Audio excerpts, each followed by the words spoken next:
So really happy to be here. It was a formative experience to live here when I was still a graduate student in 2002, 2003, doing research on what would eventually become that book.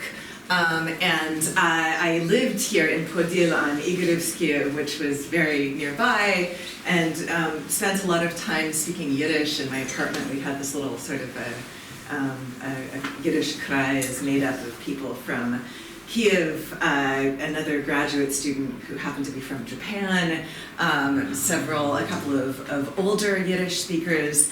So I have this association with Kiev of a place that is highly multi-ethnic and a place that has multiple perspectives to it. It has this historical multi-ethnicity, and that's part and parcel of its multilingualism. And this was strongly apparent to me even living here in the early 2000s. But it's also a city with multiple histories and multiple versions of history. There's the Kyiv of Somov, which is full of Poles and witches, and there's the Kyiv of Bulgakov, which is, full of the dying aristocracy, and there's the Kyiv of Pavlo Tychina. So what I want to discuss today is the Kyiv of Dovid Hofshteyn, a really wonderful poet, a poet of Ukraine, although not always on Ukraine. He was a poet about many other things before he eventually found his way to the topic of Ukraine during what I've called in the book that is yet to join these others, the age of internationalism, the long 1930s, a complicated period, a period that was very difficult in many ways, but that I find very interesting from a literary perspective. So Dovid Hofshteyn came and I wanted to quickly say, I'm going to talk about Dovid Hofshteyn's Kiev, but I will talk about his Kiev through his Shevchenko, and I was really very excited when Vitaly gave me a copy of this book that just came out a year ago, which is a reissue, but this time a bilingual version of many of Hofshteyn's Yiddish translations of Taras Shevchenko. Of course, the first edition came out in 1939, and I'll talk a little bit more about that today. So Hofshteyn came of age in Kyiv. He was a poet. His early poetry was a poetry of rootlessness, of wandering. His 1919 book of try to use this effectively. I think Other Direction, right? Yeah. There we go. His 1919 book of poems, By Wegen or On Roads. Sorry, a quick show of hands. How many people in the room speak a bit of Yiddish? Okay, awesome. Great. So his 1919 book of poems, By Wegen, include lines like this one that you see up here. Dank euch Wanderwegen breite. Vermiede Glieder Wanderstäub. Thank you, wide waterways, for tired limbs, wandered dust. He was a kind of Whitman-esque wanderer. And his early poetry of Ukraine places a Jewish alienated subject into a somewhat hostile Ukrainian landscape. His pogrom poem, Ukraine, which he wrote in 1922 and published in his Troyer. This is the cover of Troyer, as you can probably recognize. It was illustrated by Marc Chagall. He later renamed it Tristia. He kind of went back and forth between the two titles. His pogrom poem, Kiev, begins with the following stanza. Blutig neunte und blutig fremde, Faster, Vasilka, und noch. So writing in the interwar period, Hofshteyn uttered these names, Fastov, Vasilkov, as passwords that evoke a collective understanding of specifically Ukrainian pogroms, in the same way that Nemirov and Tulchin denoted the pogroms carried out during the Cossack uprisings of the 17th century. So Hofshteyn, and passwords is a key word. It's a password for me of sorts, because that's what I have at least provisionally titled my next book, which is all about passing these words back and forth. Hofshteyn had deep roots in the Ukrainian territories. This is just a Google Maps that I did of Ukraine, recently. He was born in Korostysha, if you can see the red, relatively close to Kiev in 1889, not far from the village of Marinci, actually, where Shevchenko was born. nearly over a half a century earlier. His poetic career began in earnest, however, in Kyiv in a time of alternating Ukrainian and Bolshevik governments. Ukraine, which had been marginal to Jewish culture compared to centers like Vilna or Warsaw, moved to the center of Yiddish literature in the years immediately following the revolution. And Hofshteyn himself was hailed in these years as an international poet. He was an innovator of a new modern Yiddish poetry that was, together with his fellow Kiev-grupe writers, which included Markish, Kvitko, Bergelsen, Dernister, he was praised for writing Yiddish literature that was universal and not folkloristic, that resisted a kind of nationalist folk idiom. Hofshteyn was also a member of the Yiddish organization Kulturliga, which had its start in Ukraine and sponsored schools, theaters, libraries, and publications. Eventually, this organization was subsumed into the Soviet Literary Project, a project that Hofshteyn and his Kiev-grupe colleagues joined, but only after they left and returned to the Soviet Union in the 1920s. And I'll get to that more in a moment. In the aftermath of the October Revolution, some revolutionary Jewish readers had viewed Hofshteyn as the kind of internationalist poet that Soviet literary projects demanded, whereas others saw him as a nationalist poet who slipped Jewish themes into his work. The truth probably lay somewhere in between. The Soviet critic and playwright Yehezkel Dobrushin called Hofshteyn our first not nationalist poet, not national poet, the highest praise a revolutionary critic could give. On the other hand, the fiction writer, Dovid Bergelsen, who was, of course, a fellow Kiev-grupe member, praised Hofshteyn for integrating Jewish themes with his universal themes. And those close to Hofshteyn claimed that the poet nurtured an affection for Hebrew that remained hidden from the Soviet public sphere his entire life. According to the Soviet literary critic, Eliezer Patriotic, Hofshteyn had told him in 1940, "I have woven into my poems the language of the Holy Tongue, spirit and image." In 1932, Hofshteyn complained to his colleague, the Russian-born Argentinian Yiddish writer Hirsch Blostein, that young Soviet Jewish writers had read only a few modern Yiddish writers at best. He said, "Our national Jewish culture here lacks culture tradition, Kulturtradition. In our schools, you don't study the leaders of our Jewish literature in other languages. If you rip out the foundation, the structure won't hold long." As Hannah Kronfeld has recognized, even though Hofshteyn often tried to follow the party line, he never quite managed to rid his poetry of the forbidden cultural and biblical associations. When in 1952 Hofshteyn was put to death, alongside 12 fellow Soviet Yiddish writers, intellectuals, and cultural figures, and these included Bergelsen, Markish, Kvitko, and Pfeffer. The trumped-up charges included, most of the charges were trumped up, included his being a convinced Zionist who participated actively in the anti-Soviet activity of Jewish nationalistic organizations during the Civil War and slandered Soviet power in his literary work. The vague charges of anti-Soviet activity bore no connection to Hofshteyn's actual poetry or activities. However, the charges of Zionism, although invented, were not 100% wrong. Hofshteyn, who had written poetry in Hebrew and had a family in Palestine, he had two families, this was why he returned from Palestine, was a poet never entirely of his own time and place, a poet who always longed to be elsewhere. Only in 1936 did Hofshteyn dedicate a book of poems to the city of his poetic origins, where he remembers the old Kyiv from 15 years ago, Zurück mit 15 weite Jahr, and rejoices that now dein alte Pracht will itzt bekleed, mit neuer Macht, mit neuer Fried. Your old magnificence is now dressed in new power and new happiness. Sorry, I don't like that. Oh no, I did put that one up. So Hofshteyn's 1944 poem, Ukraine, like his 1922 poem, Ukraine, and I'll get to the 1944 poem in just a second, both address Ukraine in the second person familiar. But by 1944, Hofshteyn starts to cast Ukraine as a child who has emerged from the violence of the Civil War. The Civil War was 1918 to 1920. With this audience, I feel like I don't have to add these dates.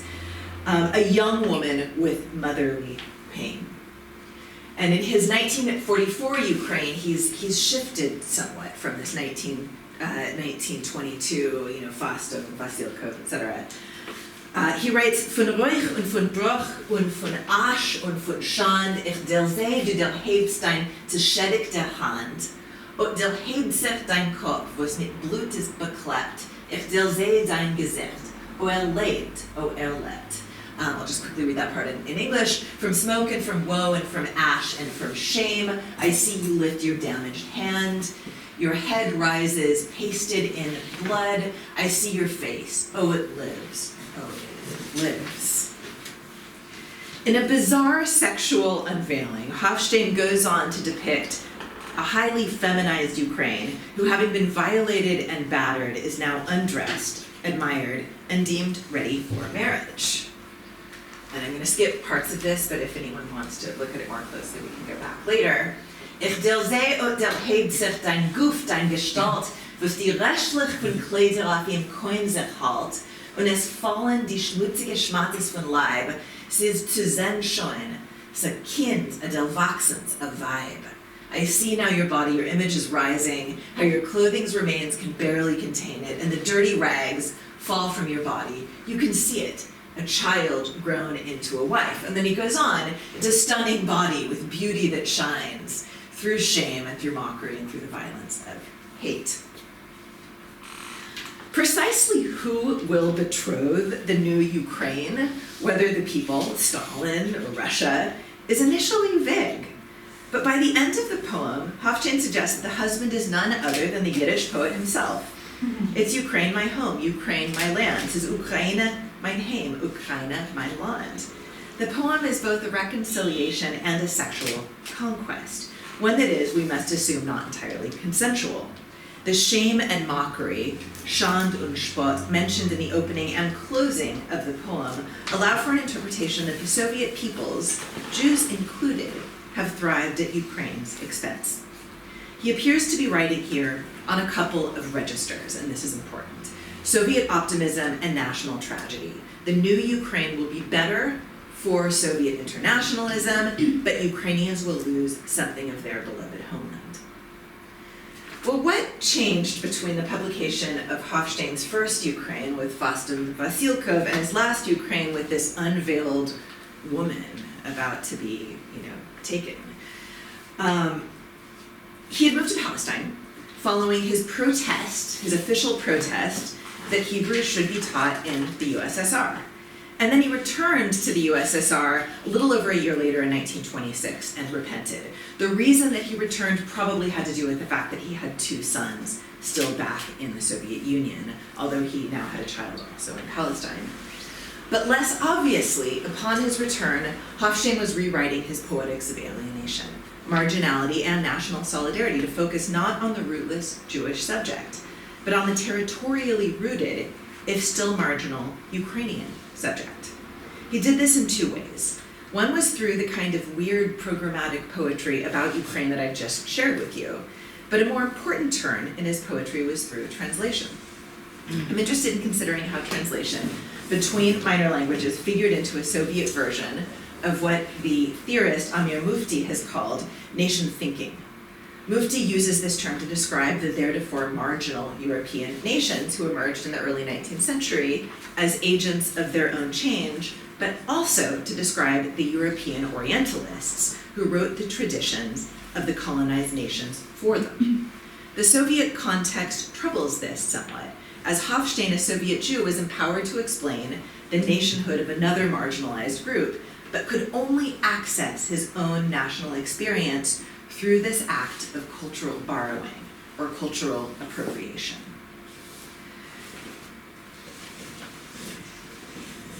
So Hofshteyn spent over a decade translating the Ukrainian Romantic poet Taras Shevchenko. It's worth mentioning that Taras Shevchenko was not the only Ukrainian poet that Hofshteyn translated. He translated Kyiv-grupe, and he translated Ticina, and a bunch of other people, Ukrainka. The sentiments of alienation that Hofshteyn had expressed in his 1922 Troyer were not far from Shevchenko's own 1838 observation while in exile from his native Ukraine. На чужине не ті люди, тяжко з ними жити. Ні з ким буде поплакати, не поговорити. Apologies for the Latinized Ukrainian. I showed this slide to some students recently. People are different abroad. It's hard to live with them. You'll have no one with whom to cry or to talk. This poetics of alienation, whether of Jews in Ukraine or of Ukrainians in Russia, connects the two poets despite their utterly different relationships to Ukraine itself. And again, I have the map here showing their big proximity where they were born. And their pictures. Hofshteyn's first translations of Shevchenko, and I've listed here a few of his other translations as well. His first translations of Shevchenko appeared in the 1927 Yiddish edition of V. Drunin's Russian language biography of Shevchenko, and that's down here. He also translated a 1937 collection of Shevchenko's verse for children, and 3 book-length translations of Taras Shevchenko's poems and prose came out in 1939. Other images of his screenshots of his Schottenblatt of the front page. The following year, 1940, he became a member of the Communist Party. Hofshteyn's colleagues Kvitko and Markish also became party members in this period, Markish in 1939 and Kvitko in 1941. Their engagement with other national minorities played a direct role in these writers' canonization as contributing members to the Communist Party of the Soviet Union. The state publishing apparatus was gradually canonizing representative writers in Russian and national minority languages. This was a process that Katie Clark has called the Great Appropriation, right? Pushkin suddenly becomes a good communist citizen. Shevchenko suddenly becomes, a friend of Stalin's, somewhat anachronistically.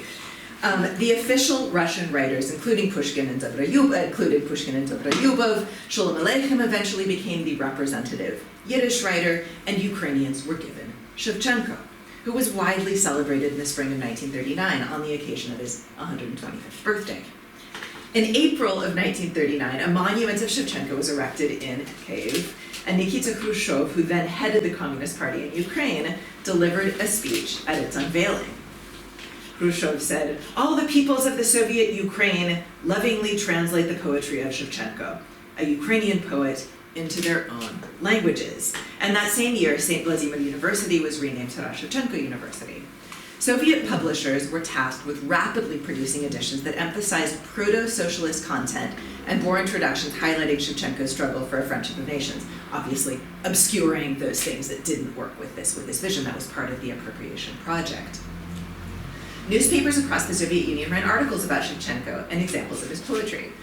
The Soviet critic and poet Kornei Chukovsky later recalled that in 1939, quote, "Poets of all republics and regions of the Soviet Union began an enormous and collaborative collective to prepare a multilingual translation of Kobzar." Kobzar was the title of Shevchenko's first widely, again, I don't have to say this to this crowd, widely distributed collection of poetry, which appeared in 1840. The title, literally meaning bard or minstrel, referred to the player of a Ukrainian folk instrument, the kobza, which traditionally accompanied epic songs, dumas, that retold Ukrainian history and folklore. Hofshteyn's Yiddish translations were part of a broad effort to adapt Shevchenko to this socialist realist context of high Stalinism. But curiously, the Yiddish language monographs about Shevchenko that accompanied the 1939 celebration offered an unlikely space for contemporary Jewish academics to discuss how a nation could assert its cultural heritage in the Soviet Union. In 1939, the Yiddish language biography that Pedro Altman wrote, he quotes, "Nowhere have the masses valued their kobzar as highly as here in our Soviet Union. Under the flag of Lenin, Stalin, all peoples live free in our land. They build and create their cultures to be national in form and socialist in content." Hofshteyn, in a translator's introduction, remarks that, quote, "Only the proletariat, under the leadership of the Bolshevik party of Lenin, Stalin, led the peasant to battle." The anachronism isn't unique to Hofshteyn. The idea that Stalin might have retroactively freed 19th century serfs fit the logic of socialist realism. This kind of Marxist seal of approval was expected. As Gennady Estrai has discussed, a critical introduction known among Russian editors as the convoy or safeguard, was widely used in Soviet publishing as a way of making permissible books by classic writers. Right? You read that, the censors just read that part, and then you can slip in other stuff deeper within the covers. However, the discussion of the Ukrainians as a people should not be overlooked as mere Stalinist rhetoric. Rather, it is thinly coded language for discussing the role of national minorities in the Soviet Union. There is, Altman and Hofshteyn appear to decide, a place for closely examining a nation within the socialist state, but it's best if it's someone else's nation. That Hofshteyn wrote programmatically about the Ukrainian Romantic poet attests to an important aspect of his own project. His translations were simultaneously ideological renderings of Shevchenko for a Soviet Jewish audience and linguistic renderings into Yiddish. Indeed, we cannot separate Hofshteyn's translations from the Moscow-centered World Literary Project that commissions them. Discussions of Ukrainian literature, as well as translations, constituted a specular process. And I'm borrowing this term from Lawrence Venuti, who has talked about how translation can allow cultures to subtly or not so subtly identify with one another. So this specular process allowed Jewish writers simultaneously to bolster the Soviet internationalist friendship of nations and engage in a conversation about the limitations of national self-expression. Two Soviet Ukrainian Yiddish literary journals, Reite Welt, Red World, which had a strong internationalist orientation, and the proletarian-focused Pralit, an abbreviation of proletarian and literature, both published in Kharkiv, featured regular translations as well as discussions of Ukrainian literature. Far more discussions of Ukrainian literature, I'll add, having read most of the run of both these journals, than discussions of the direction of Yiddish literature, which I find absolutely fascinating. Pralit published excerpts translated from Volodymyr Kuryak's address to the Second All-Ukrainian Union of Soviet Writers Congress, where Kuryak clarifies the need to shift the literary focus from peasants to proletarians. Kuryak writes, in Ukrainian literature, one has always felt the strength in the peasant poetics, poyersher stichia in the Yiddish. The peasant theme is now being reworked. Pralit, which had a humor section that regularly caricatured their own authors, poked fun at Hofshteyn's poetics of wandering, his rootedness in Ukraine, and his desire to adapt to Soviet literature. A poetic caricature, and you can see part of it up here, in May of 1929, places Hofshteyn on Kiev's central boulevard, Patriotic, which is rhymed with thematic, right? Thematics. So, Geherum afen Patriotic, ich bin jetzt in Änderung in Weg, wo nennt man heutige Thematik? And Hofshteyn's rhyme and rhythm patterns were obscure to everyone. Writers were constantly commenting on how interesting Hofshteyn was always trying to make his rhymes. He would switch hit, he would mix things up at the last minute, he would add 2 syllables where you didn't need to add 2 syllables. And so they're playing with this, right? I wander on Krishatik, I'm now in a change, on a path, but where does one find a current thematic or thematics, I ask? The editors of Pralit poke fun here at Hofshteyn's eagerness to please the Soviet censors after his return from Palestine. Hofshteyn, who indeed sought somewhat clumsily to prove his ideological commitment to the Soviet project, found that translation allowed him to simultaneously express his firm belief in Soviet internationalism and create new Yiddish verse. The ideological aspect of the Soviet Friendship of Nations project hardly warrants dismissing Soviet Yiddish translations from Ukrainian as Stalinist court poetry.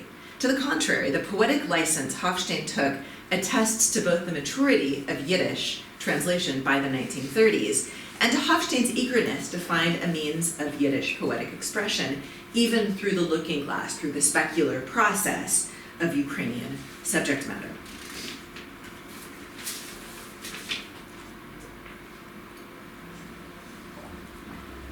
By steeping himself in the work of Shevchenko, who was canonized to great fanfare, as we know, in 1939 as a proto-Marxist poet, Hofshteyn was rebuilding his relationship to the Soviet Union as well as to his own native Ukraine. So a couple of things about Hofshteyn's translations of Shevchenko. And what I have here, can you see at all? I can, if Zapoviz. If this were my computer, I would know how to blow it up. Everyone has studied at school Zapoviz.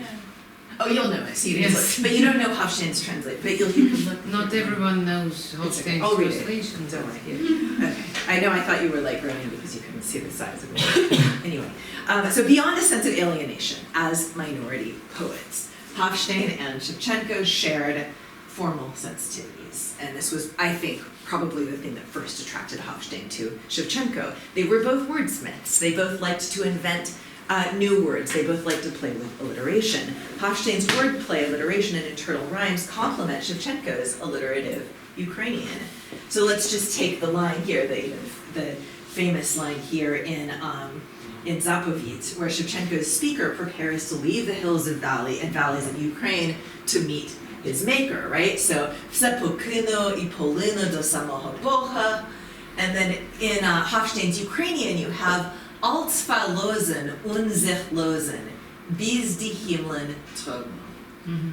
Here's a recent English translation of those lines. I'll leave it all taking wing to pray. That really doesn't make a sense here, but I will leave everything and give myself leave, right? Verlosen und sich losen, bis die Himmeln trocken. I will carry myself up to the very heavens.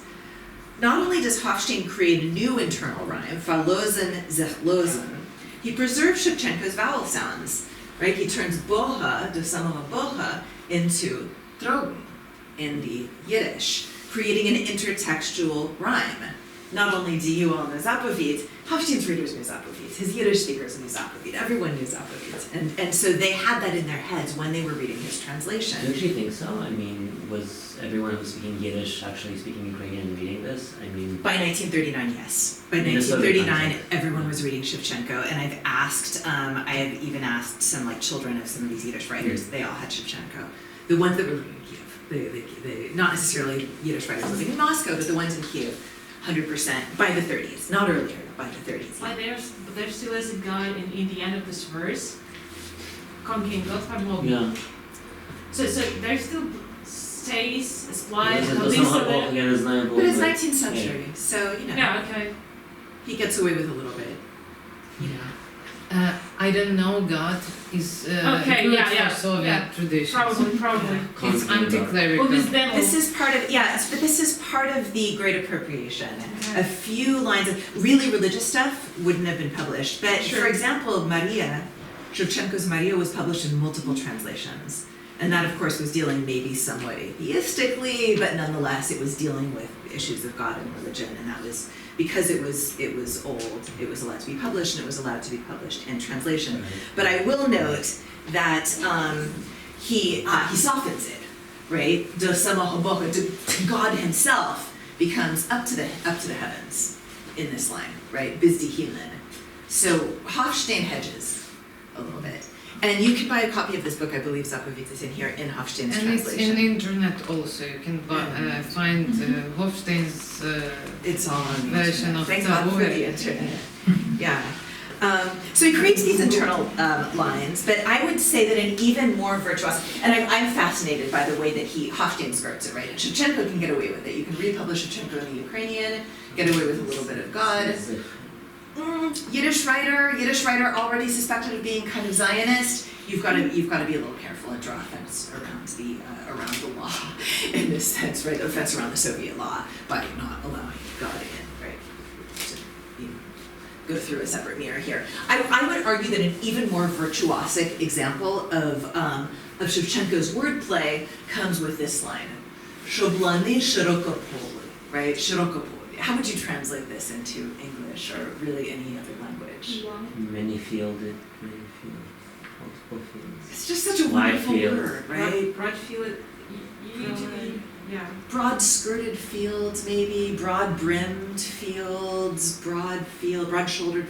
I don't know. You'd have to get, in order to get a sense of the neologism, of the multifacetedness of this single word, of the beauty of the sounds. And Hofshteyn does something that I find really, really beautiful, which is he comes up with this term, die breitpolige Lonkes. So he mixes into breitpolige, literally broad-skirted fields or valleys, But pola can also be, pola can either be field or it can be skirt.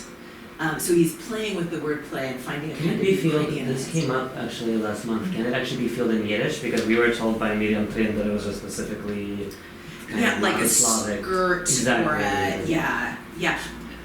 Right. So in Yiddish it's not field, but in Ukrainian and Russian it is. And so as readers recognize the meaning from the Slavic, but of course they're more familiar with the meaning in the Yiddish, and it comes out as somehow close. Again, it's intertextual. So we have this intertextual alliteration that And also we he's don't playing with. have to forget that Shevchenko was also a Russian speaker, and in Russian language we have shirokopolый, Yeah. which we have a big hat. A big broad-brimmed hat. Broad-brimmed hat, Yeah, yes, yeah. and this can also And that works in Somehow Yiddish refer. as well. Yeah. Broad-brimmed or broad-skirted. Yeah, I actually had a discussion with Eliezer about this when I was first coming across this translation, because I wanted to be sure that it worked, and they agreed that it was broad-brimmed or skirted. So you have this holistic reappearance of pola, and that allows Shevchenko's own surprisingly long word to shine through in the Yiddish, despite the linguistic distance between the Germanic and the Slavic roots of the two languages. Internal rhymes and alliteration are often the first things that Shevchenko's other translators abandon. Pasternak, for example, another of Shevchenko's translators, Chukovsky, another of Shevchenko's translators, they let it all go. They just let all of the alliteration go. Or, Peter Fudinsky, who I think did a reasonable job in English, great broad fields. Great copy. Okay, fine, so you get something across, but, No, I'm really grateful to Fudinsky for having done this translation, because he gave us a lot of quotes in English in another version.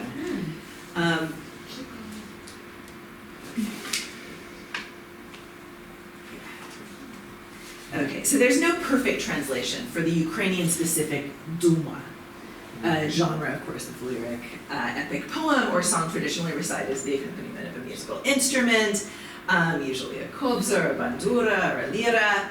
But the untranslatable Duma constituted a genre poem for Shevchenko. This was a very specific term to Shevchenko in his poetry, deriving, of course, from the word dumate, to think. It can be translated into song, poem, thought, or idea. And, Fudinsky isn't wrong for saying my thoughts, my thoughts. People have done the same thing in Russian translations. Dumy moyi, мысли. It's okay. What does Hofshteyn do? He translates it lidel meine, but he doesn't just leave it at lidel meine. He goes back to the Ukrainian. Lidel meine, dumas meine. Leaving it in the original, calling it an untranslatable, allowing so dumas, it's not a word in Yiddish, but it's a word for Yiddish-speaking, Ukrainian-speaking readers who can appreciate the bilingualism. He's doing this for the art of it, the art of the bilingual poetry. So he plays with this. He then goes on to say, the next line, kviti mayidite, right? Which for Shevchenko is a comparison of his songs, his dume, to children, right? He's a woman with children that have to go off into the world, and they're also being compared to flowers, that very Shevchenkoian many-layered metaphor. And again, we see this alliteration between pieces of art in Hofshteyn. Kveiten meine Kindel, so he eschews another term that he might have used for flower, blumen, and goes for the one that sounds a bit more like the Ukrainian. So Hofshteyn understands Duma to be an untranslatable password. He renders it Lido meine Dumas meine, preserving the original Ukrainian Dumli, and he also makes clear that he expects and trusts his readers to understand the Ukrainian reference in his Yiddish poem. Duma is a trace, as Gayatri Spivak would call it, a trace of Shevchenko's original, the remains of a former signifier. Shevchenko wrote this poem in 1839, while still a student at the St. Petersburg Academy of Fine Arts. A woman's voice narrates this early poem and compares her songs to children and asks them to return to her native Ukraine to sing. The following excerpt depicts the poem Children as emissaries coming back to Ukraine. So, в Україну ідіть діти, в нашу Україну, right? Right? По дитину сиротами, а я тут загину.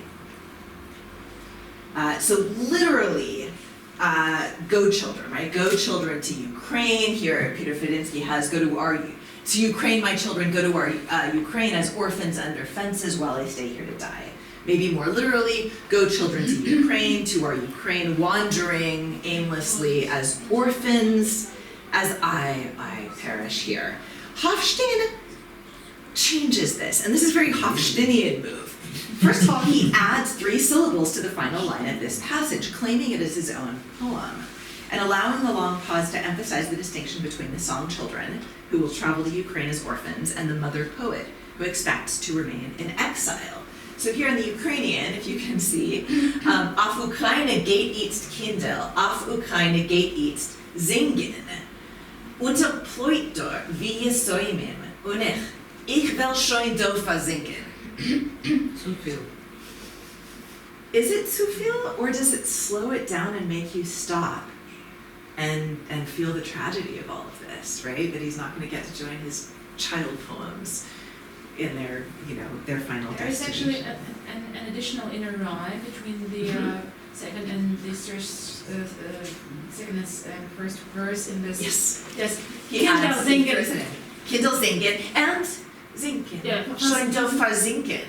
That's not there, right? Yeah, Where's the rhyme? Kindle Kindle singen is an off rhyme. It's a slant rhyme. Right. It's not a perfect rhyme. Okay. But that's okay. It's not a zing, okay. And then versinken, you've got an It gets additional. this additional sound, and also he uses this Slavic ploit. Yes.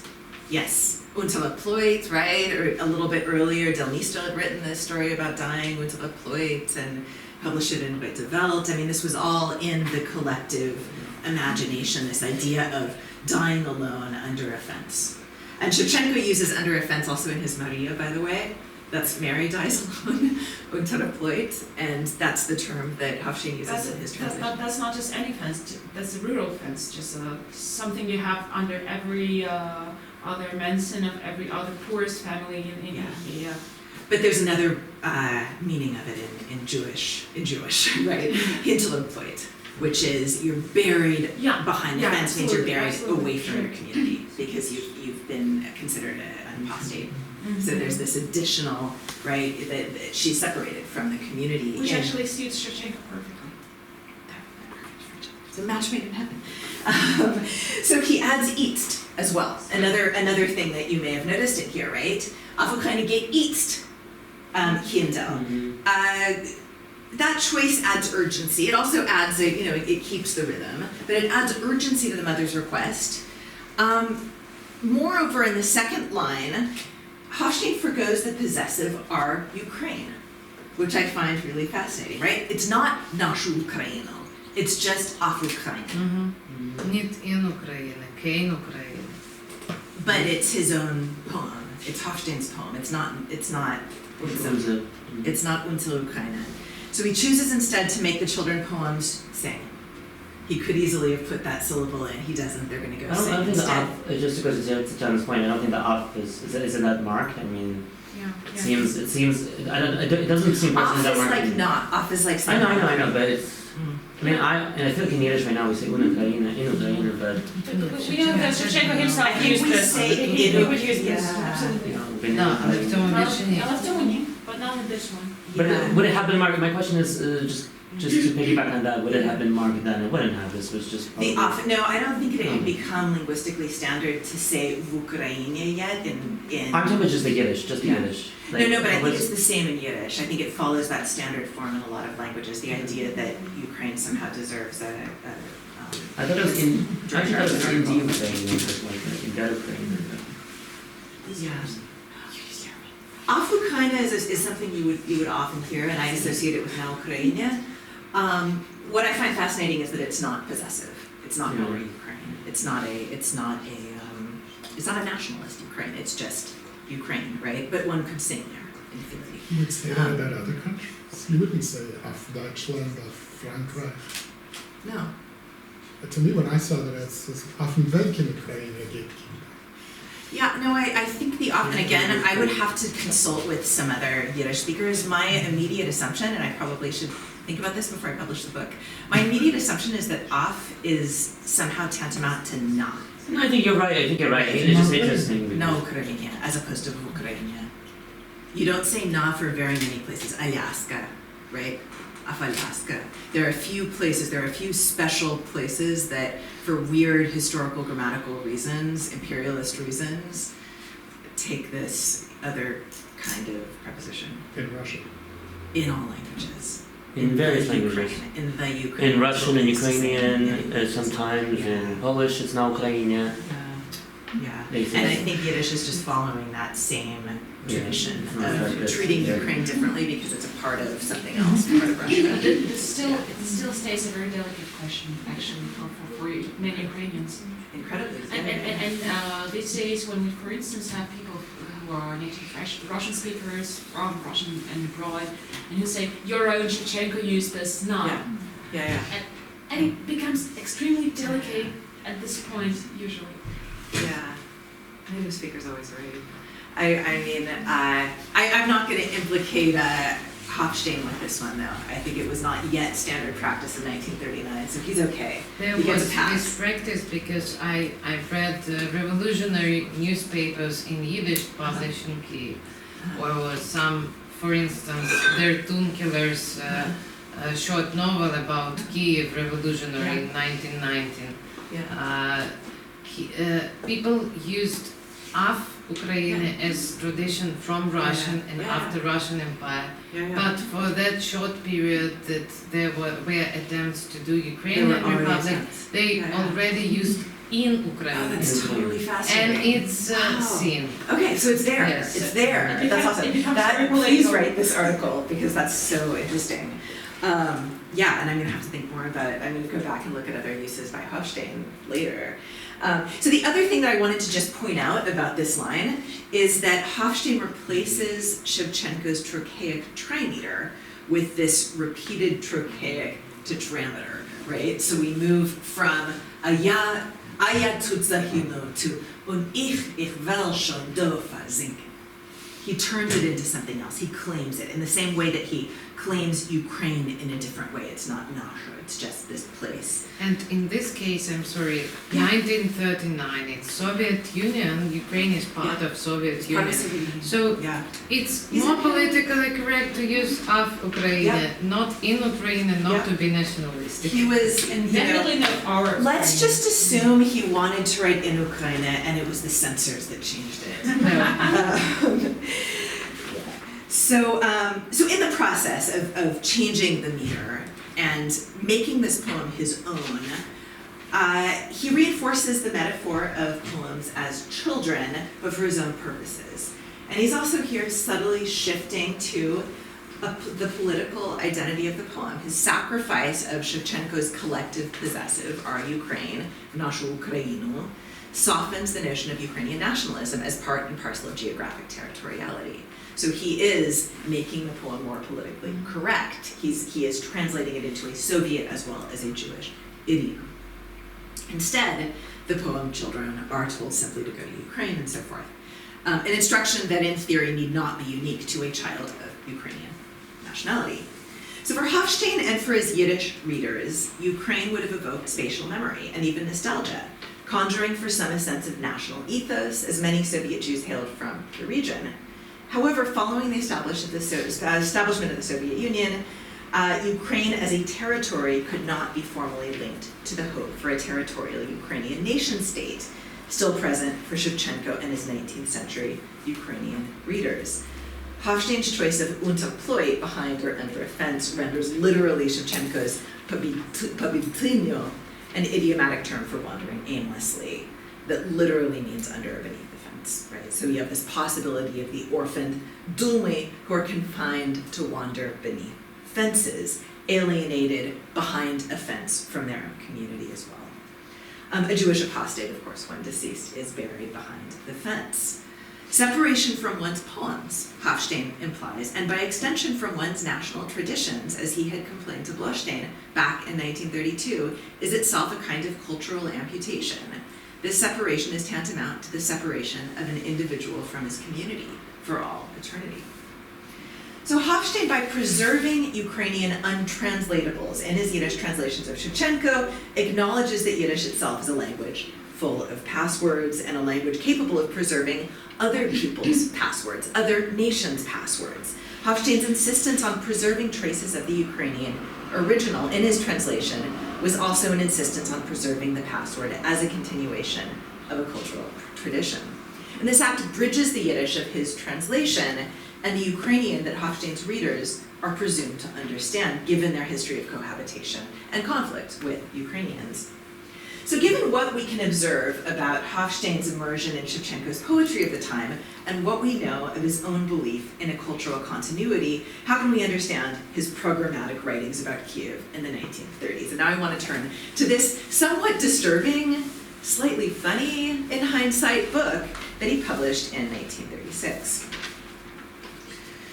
First, I want to say just a couple of words about Kharkiv and territorialism. By the 1930s, Russia was emerging as the dominant center of communist internationalism. Right? This is the Veliki Перелом, or the Great Break of 1928 to 1932, which hailed the return to increasingly Russocentric content, despite what Slioskin has called a superficial, extravagant celebration of ethnic diversity through indigenation, or Kharkiv. We have to recall here that under Stalin's nationalities policy, a nation could only be considered as such if it lay claim to a territory. As Ronald Suny has articulated, Soviet territorial administrative units provided clear political and territorial identities as alternatives to earlier religious and tribal solidarities. And this territorialization of official nationhood left Jews, most of whom did not particularly feel close to Azerbaijan as a national homeland, vulnerable to the accusation of cosmopolitanism, anti-Soviet Zionism, or both. One result of this project was that Soviet Jewish writers increasingly relied on literary passwords from other national minorities to build alliances and to highlight the Jewish experience. So yet again, I want to reiterate, it was okay to talk about nation as long as it was somebody else's nation. So Hofshteyn, like many of his colleagues, embraced the project of creating a Jewish colony in Crimea, but when that Jewish territorial project failed in the late 1920s and everyone turned to Azerbaijan, rather than shifting his gaze as Bergelsen did to the Far East, Hofshteyn turned back to a more organic native space, Kyiv. And his Kyiv cycle, published in 1936, includes numerous Ukrainian words sprinkled into the Yiddish. For example, his poem Dnieper opens, Noch nayor shoin, siz sitchen, siz yanvar. Right, so he throws in the translation. It's New Year's again, it's Sitchen, it's January. The poem Kiev-grupe, which I have part of up here, Kiev, the capital city, celebrates the 1934 transfer of the capital of Soviet Ukraine from Kharkiv to Kiev. So, es hat mein Stadt mich neid begegnet und mit Freude herumgenommen, abgefahren von der Gegend in der Hauptstadt angekommen. Right? My city has met me anew and has embraced me with joy, left a suburb and come home to a capital. Hofshteyn's Kyiv, this is the title of his book, includes poems dedicated to the Palace of the Pioneers, which describes the beauty of a building devoted to young pioneers, Dynamo Kyiv, which was founded in the 1920s, and Tsentsien, a Chinese hero described by the Ukrainian poet Tereshchenko, who purportedly died defending Kyiv from the White Army. A poem, Mikhailovo Monastier, right, the Mikhailov Monastery, celebrates the demolition of the famous monastery in the 1930s and the creation of a government building in its place. Hofshteyn describes the large monastery as a dangerous place where Jews were at risk of being attacked. For the thugs who used to lie waiting in the monastery courtyard, das ärgste Zittelwort is Žid. Das ärgste Spott is Kommunist. The worst invective is Jew, the worst shame is communist. Hofshteyn was translating Shevchenko, we must remember, at a time when he was writing about the remarkable transformation of this Soviet Ukraine. And this was all coming together at the same time. In a poem titled From a Letter, von a Brief, Hofshteyn described the change in the historically Jewish Podol region of Kiev, which now boasts clean streets and new shops. Was his ghetto weiß nicht keiner, Jeden Tag für jeden Tag dort. What's a ghetto? No one knows. Every dawn dawns for everyone there. So it's a bit cut out. It's 35 or 39? I just can't. You know what? It's 35, and I think I earlier cited the book is coming out 36, but it's actually, I think, 35, but I will read the exact reference for you afterwards because it's in my footnotes. The book in its entirety is a collection of impressions of a Kiev and Promised Land and descriptions of a new space that has done away with anti-Semitism. And the ghetto resonate in striking ways with Zionist conversations of the time. At least one reader has argued that Hofshteyn's engagement with Ukraine might be read as evidence of his latent Zionism. And this was, shout out to my dear friend Yiddish here from Vilna, the Vilna poet Avrom Sutzkever. When Sutzkever, having miraculously escaped the Vilna ghetto to join the partisans in the woods, was in the Soviet Union in 1944, he spent time with Hofshteyn. Sutzkever later claimed that he confronted Hofshteyn about a poem he had written to the that Hofshteyn had written to the Cossack hetman Bogdan Khmelnytsky, whose troops had decimated the Ukrainian Jewish population in 1648 in the campaign to rescue Ukraine from Polish magnates. How could Hofshteyn, Sutzkever wanted to know, write a poem about the hetman? He had read it, he told Hofshteyn, in 1940, when there was already a ghetto in Warsaw. Sutzkever, recalling this poem from memory, wrote that it included the line, "Your sword is outstretched to the east." Well, the poem in question, and it took me a really long time to find this poem, most likely refers to Hofshteyn's poem, Denkmal Khmelnytsky, which appears midway through Kyiv. Sutzkever's memory is faulty. It's always faulty. So you never totally trust Sutzkever, but he writes completely. For the poem does not include a reference to the east, but rather to the north. The published poem is grammatically inscrutable, but I have translated it literally here for fun. So, you know what, I'm actually going to, now I'll read it in Ukrainian first. Wo Khmelnytsky gewinkt hat, kein Soffene hin, und gemeint hat der Zar und die britische Macht, hat den Menschein zerzogen der frostige Wind in die heldische Jahren von blutigen Schlacht. Und in mir ist die richtige Richtung gefunden. Jeder Bürger von unserem verbrüderten Land, weil in freilicher Mir ihre Beleuchtung gewinnt, jede freie und ehrliche menschliche Art. Not Hofshteyn at his best, but I find it fascinating. If Khmelnytsky beckoned up there to the north, and the Tsar thought, and the powerful lords, or probably more likely there's just a typo here, and it was actually, and meaning the Tsar and the powerful lords, so it was Khmelnytsky who meant the Tsar and the powerful lords, the frosty wind, this meaning then scattered in heroic years of bloody battle. That was a freebie, I did not force that rhyme. And in toil, the correct directions now found by every citizen of our brotherly land. In happy toil, the reward has been won by every free, honorable human hand. Right? And notice, by the way, that the cover of Kiev, the cover of the whole book, has someone looking an awful lot like the young Hofshteyn, gesturing an awful lot like the statue of Khmelnytsky, which you find in front of St. Sophia. The poem is, needless to say, ambiguous. Hofshteyn's allusion to a frosty wind, frostige Wind, that confuses the proper order of things, suggests the subsequent Russian cruelty against Ukrainians that followed Khmelnytsky's yielding of the Ukrainian territories to Muscovy in 1654, in the Peteyaslav Treaty. That the new Soviet citizens in toil, in me, have resolved this Russian-Ukrainian brotherhood appears at first glance to be a renewed celebration of the brotherhood Khmelnytsky had, whether reluctantly or willingly, established between the Ukrainian and Russian lands. So according to Sutzkever, after his criticism of Hofshteyn, the latter brought him the poem, took Sutzkever into the washroom, where their conversation could not be overheard, and said, "Do you know what those lines meant? The sword is raised to us again, to us Jews." This conversation makes more sense if we apply it not to Sutzkever's misremembered lines about the sword raised to the east, but rather to the line that we have right here, in which Khmelnytsky beckons, gewinkt, to the north. Thus, buried in Hofshteyn's portrayal of Russian-Ukrainian brotherhood is an anxiety about a renewed anti-Semitic sentiment infiltrating Russia from the west, perhaps via Ukraine. Sutzkever recalls that following Hofshteyn's explanation, he whispered, "A Marano." A Maran. Hofshteyn is a Marano. That the word Marano, the quintessential password for Spanish Jews who hid their Jewish identity, might have been exchanged between the two poets at the end of the war, offers an astute interpretation of Hofshteyn's Ukrainian Yiddish poetry in the years of high Stalinism. As Jewish culture became increasingly thin, Ukraine provided a way of discussing Jewish identity. Sutzkever, who shortly afterwards emigrated to Palestine, read Hofshteyn's poem as confirmation, perhaps even as a warning, as a personal warning, that Jews needed a place and that it was not to be found in the Soviet Union.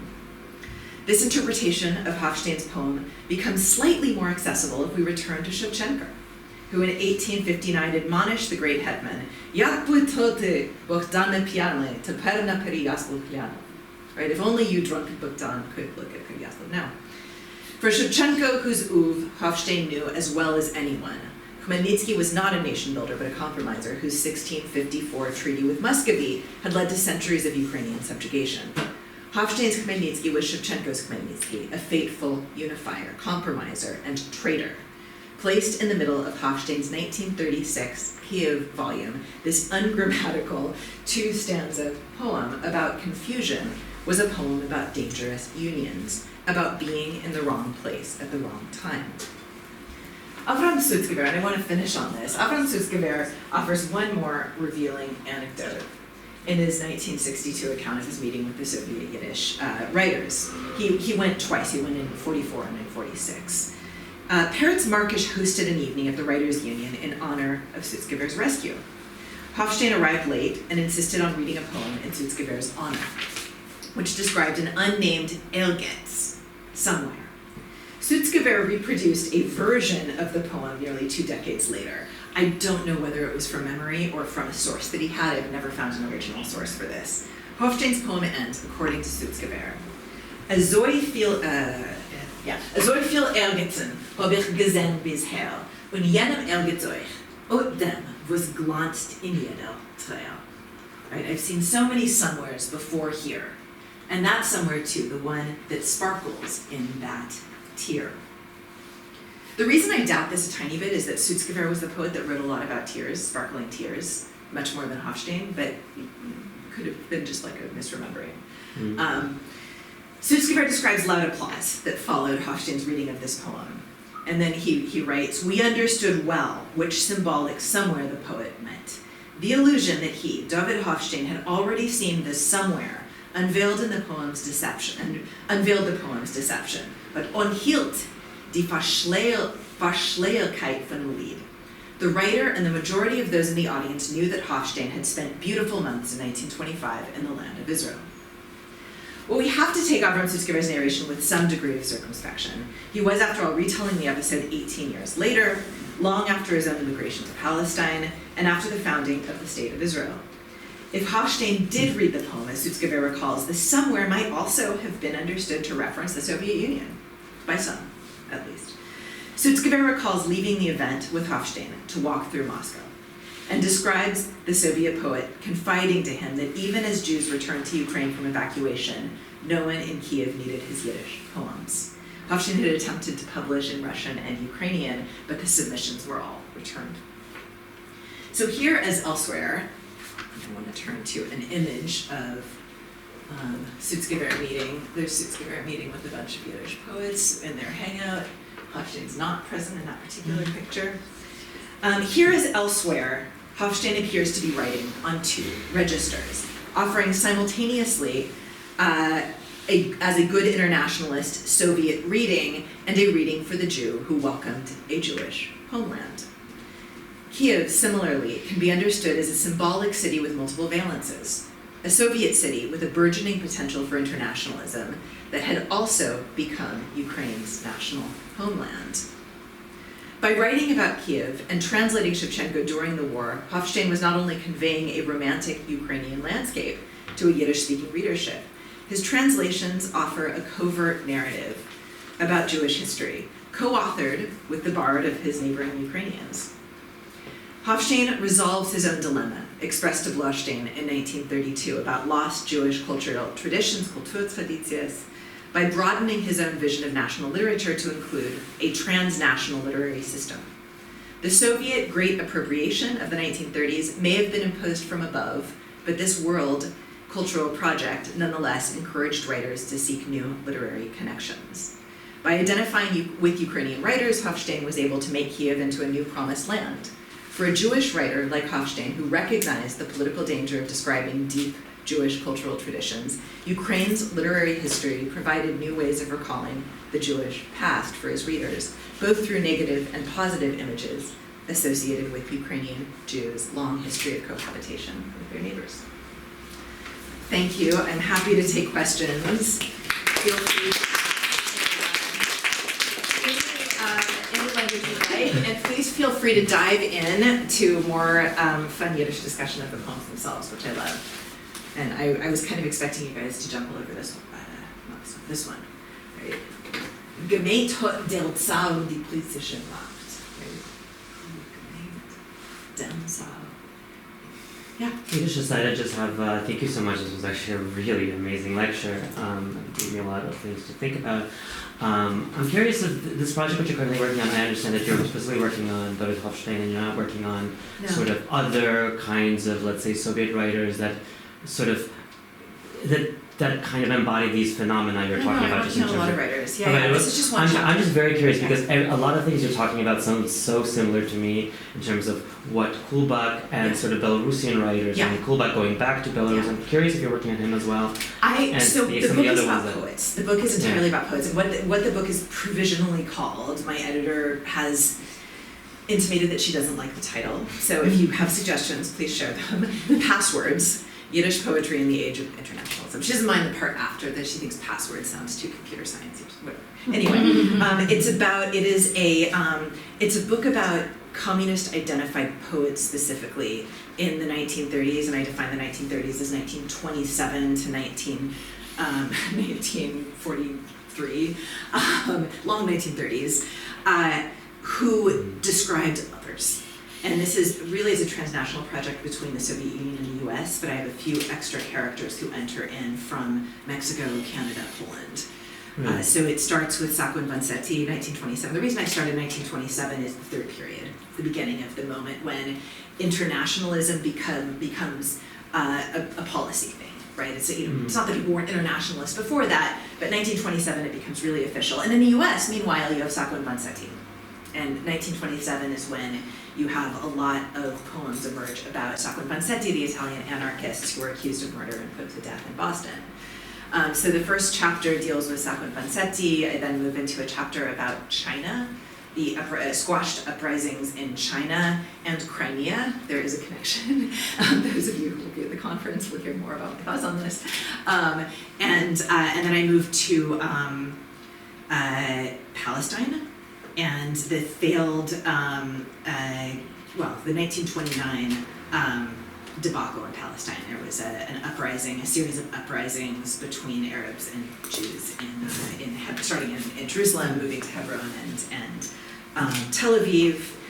And that's really about how the Yiddish writers debated whether those were pogroms or uprisings. And 1929 became a really formative year for thinking about internationalism. I then move into portrayals of African Americans during the Scottsboro trials in the American South. But in Yiddish, right? In Yiddish, in Yiddish. All entirely I'm talking about Yiddish. But they're borrowing from African American poets, so I have to bring in a little bit of that as well, which is fun. And then I have a chapter on the Spanish Civil War. And I have this chapter, which this is drawn from, about Hofshteyn's Shevchenko.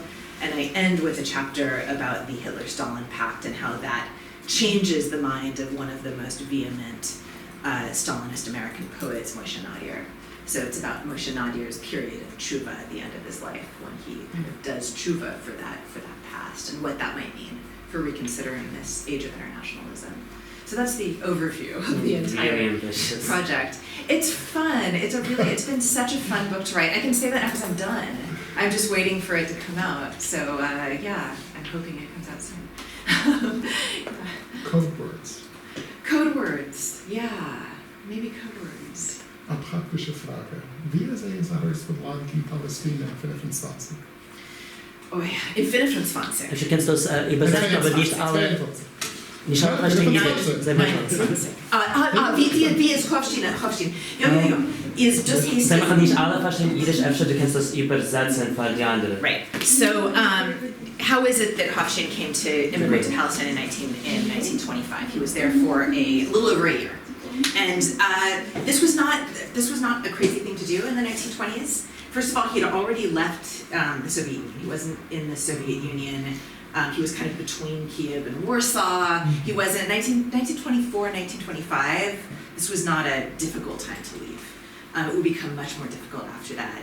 And he had advocated with the Yivsetia, the Jewish section of the Communist Party, for the teaching of Hebrew in schools, and became a sort of persona non grata.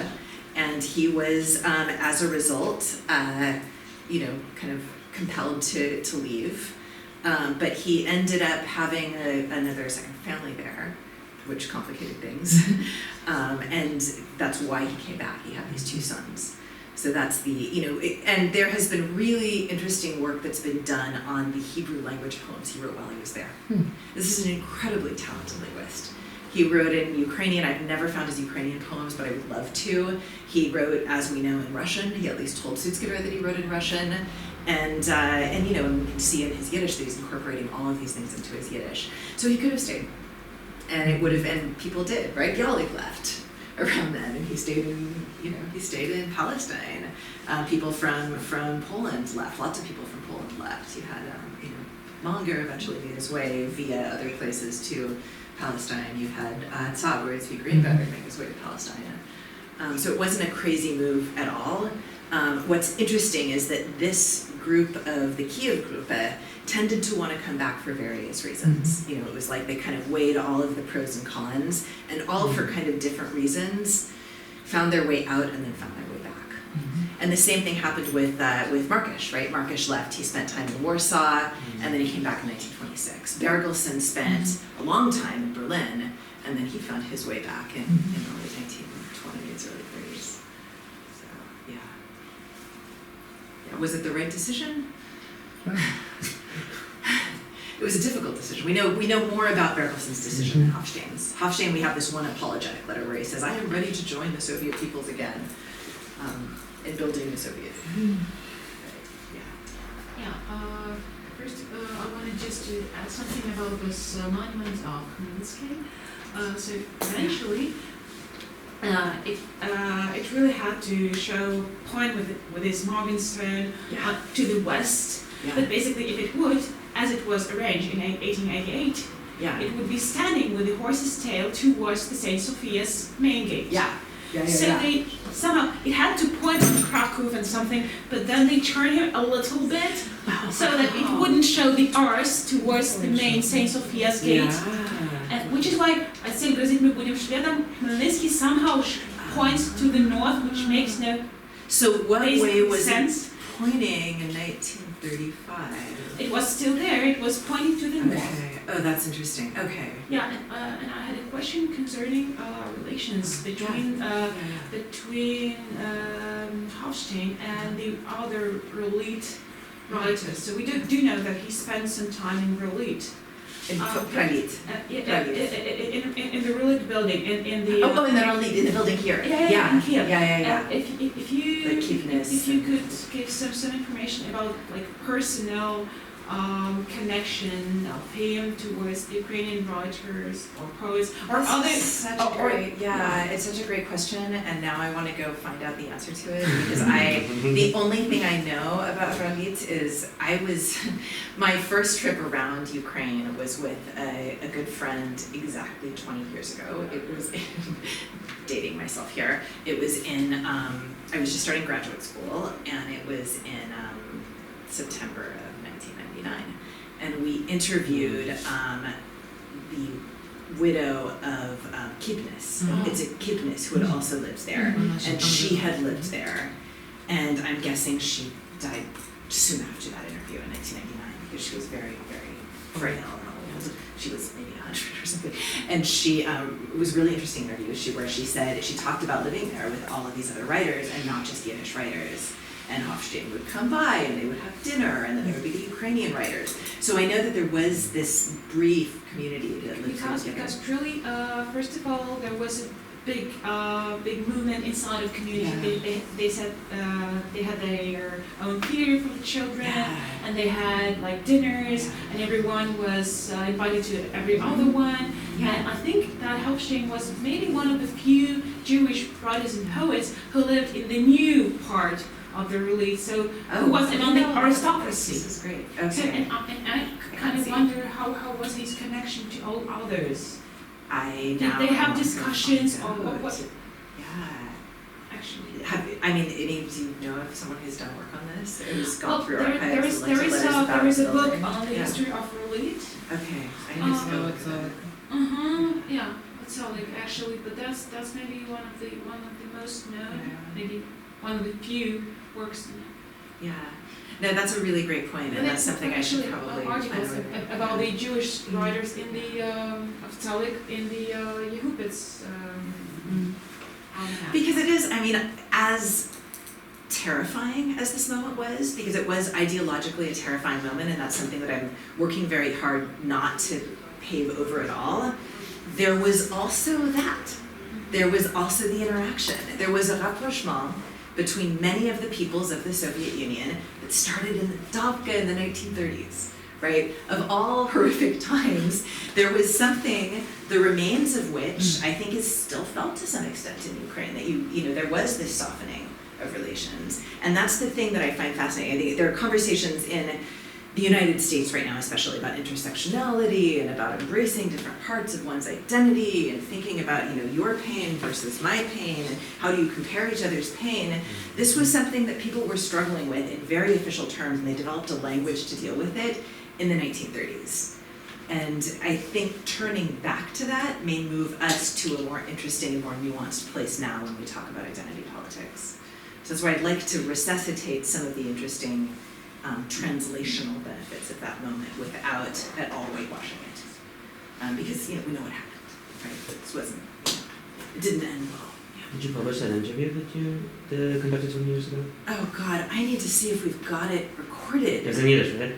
I was like this 24-year-old, I didn't know what I was doing. I was just a tourist.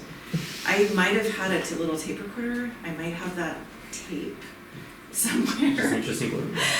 I don't know. It was honestly, it was not the most the interesting part of the interview was entirely about the house, and that part was we were kind of digging in to pull out as much as we could about that specific house. She was pretty old, and we kept asking who her. You know what? I lie. It was not Kipnis's wife. No. It was not. It was his daughter. No. It was Spivak's wife. It was Spivak's wife, who was good friends with the Kipnises, who spent a lot of time in that house. That makes so much more sense, because Kipnis and his wife had died earlier. It was Spivak's wife. And she spent most of her time going on and on about how much she loved Kipnis's children's poems, but nothing specific. So it wasn't, there wasn't much publishable about it, if I remember. It's just a question, not that everything has to be published. I have a picture of her. I think I'm putting it or something. Pictures like that as well. Yeah. Which at the time didn't feel quite as special and amazing as it does now, 20 years later. Emily, did you try to research into Dovid Hofshteyn's national identity through the identities of his hearers? I know that his daughter made Aliyah, and what about his son? Oh, that's a great idea. No, I haven't at all. I did not do interviews for this book.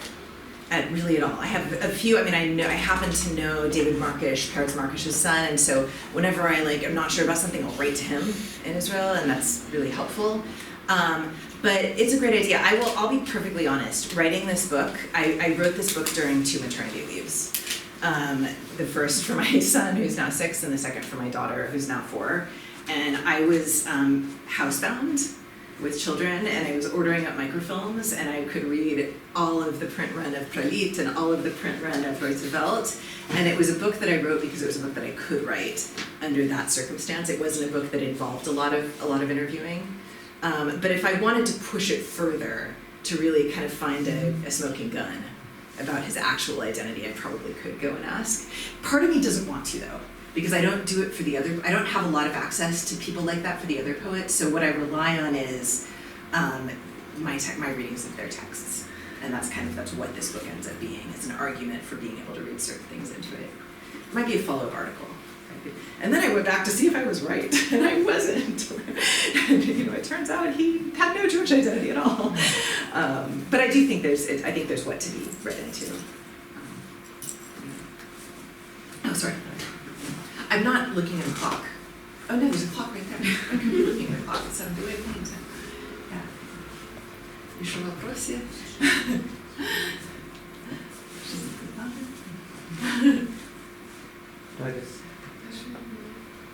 Vielen Dank, Glaser. Do they have Скажи, у нас Миша.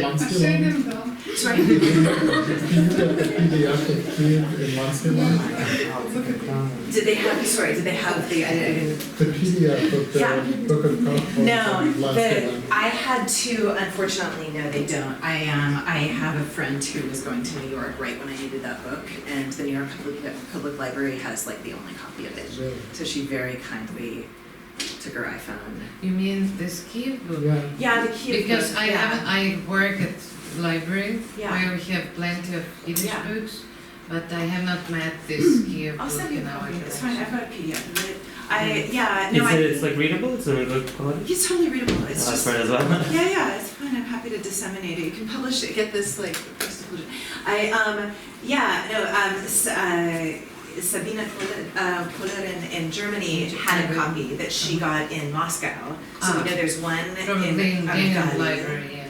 and then there's one in the New York Public Library, and the Yiddish Book Center does not have a copy of this one. So, Really? Maybe it's somewhere in their vault, because they have this huge vault with unsorted books, so they haven't found it in their vault. Every time I go there, I spend an hour going through their vault, as if I'm gonna find that diamond that I haven't found Kiev yet. But we've got a PDF, so if anybody wants it, I'm happy to share it. There's a lot of, digging out rare books involved in this project, and I was lucky to have friends who were, at the library in Jerusalem, in New York at the right time. I've been calling them to send me images of things. I'd be really fascinated to know how many of you have read Hofshteyn. Is this someone who's known in Ukrainian circles at this point? He's not really known. Although The Yiddish there are books and translations of him into Ukrainian Yes. made recently by Yeah. older but still alive colleagues like Valeria Boguslavska. And there is also a Wikipedia in Ukrainian article about him. But I'm not sure younger generation know about him. He was translated by his much. contemporaries. Tachina translated him. They translated each other. Kyiv translated him. Yes, Pavlo Tachina. Yeah, there was a book. There was this 1960s. There was a publication of Hofshteyn's, a collection of Hofshteyn's works translated by his contemporaries into Ukrainian. There was. I'm sure that's part of the result of But this. I believe Kipnis was of course much more known because of the children's books. Yeah.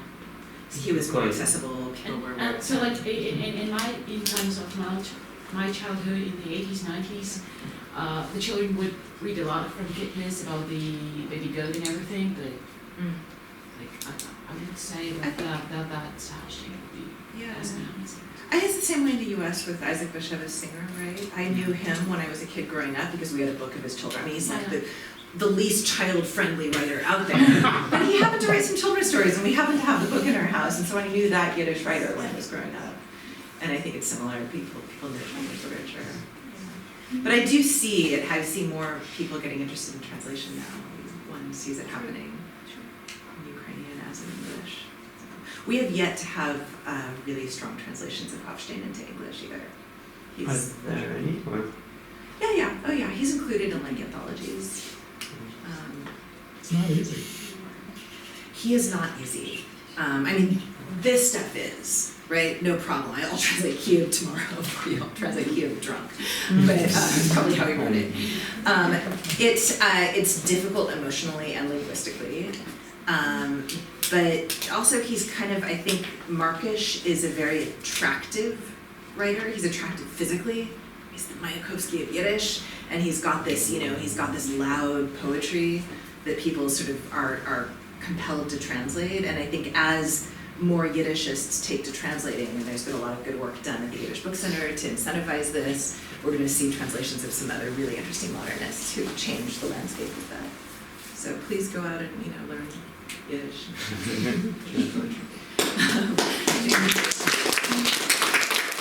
Thank you.